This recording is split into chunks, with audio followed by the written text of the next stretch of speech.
ரம்ஜான் காலம் வந்தாலே நம்ம மண்ணடியில கேட்கவே தேவையில்ல கூட்டம் அல்லும். இந்த மண்ணடியில ஒரு காலத்துல இங்க இருக்கிற முஸ்லிம்ஸ்லாம் பாத்தீங்கன்னா அவங்க நோன்பு திறக்கிறதுக்கோசம் இங்க பலகாரம்லாம் செஞ்சு அதை சேல்ஸ் பண்ணிட்டு இருந்தாங்க.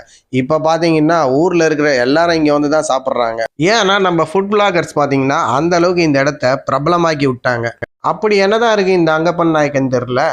உலகத்துல இருக்கிற எல்லா விதமான டிஷ்ஷும் இங்கே தான் கிடைக்குதுன்னு சொல்லிட்டு நம்ம ஆளுங்க பிரபலம் பண்ணி விட்டாங்க. ஏதாச்சும் புது புது உணவை கண்டுபிடிச்சு தின்னா தாண்டா நானும் முன்னேறும்.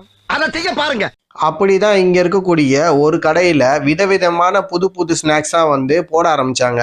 அதை பார்த்த மக்கள் விரும்பி வாங்கி சாப்பிடவே இங்க இருக்க மற்ற கடைக்காரங்களும் அதே மாதிரி ஸ்நாக்ஸை வந்து போட ஆரம்பிச்சிட்டாங்க. ஒரு கடை ரெண்டு கடை இல்லைங்க, இந்த அங்கப்பநாயகன் தெருல மொத்தமா பாத்தீங்கன்னா பல வகையான இந்த மாதிரி ஸ்நாக்ஸ் கடைங்க வந்து புதுசு புதுசா வந்திருக்கு.